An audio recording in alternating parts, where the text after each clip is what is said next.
I'm on the go all the time. I have a husband and 2 children.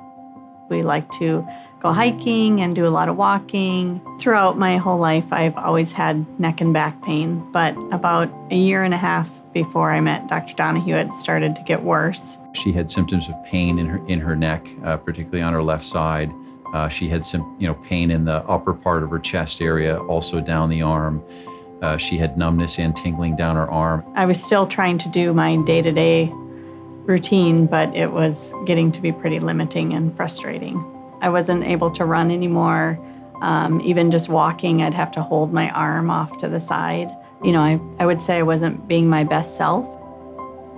What thoracic outlet syndrome is essentially is compression or irritation of the nerves and blood vessels in the region of the body we call the thoracic outlet, which is essentially the area from the neck to the underarm. One of the things that made Karen's case unique was that she had an anatomic anomaly she was born with, where the last vertebrae in her neck had an enlarged bone coming out of the side of it called a transverse process.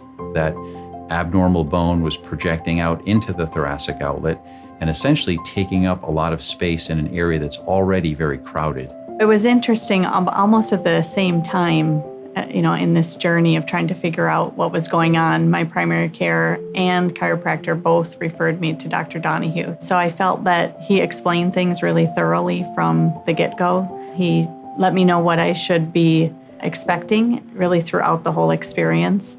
What he said was, I can't promise that I will be able to solve all your problems, but what I can promise is that I will take very good care of you.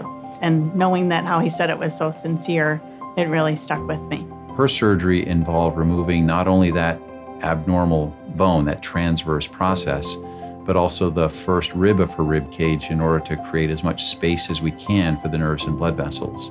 We were able to get the assistance of our pain specialist, Dr. Brenner, and his team, and I think that helps a lot in terms of helping to manage the chronic pain aspects of this condition. You really have to look at the whole person and not just their pain, how it's affecting their function, how it's affecting their mood. There was an immediate improvement in her pain level and her function of her hand in particular. And I would see her and she would be very excited, and she'd show me how much more she could do with her affected hand. I just started being able to run again, so I feel like my activity levels are back to where I need them to be. My work is going great. I'm able to spend the extra time with my children. The Thoracic Outlet Syndrome program is really a collection of very dedicated people. The multidisciplinary team really starts with our office staff first, with the nurses and the administrative staff. I felt very lucky that I was surrounded by this care team. They all communicated with each other. I felt like they were all working behind the scenes for me and felt really lucky that I could have that all in one place. I'm feeling really good and really grateful.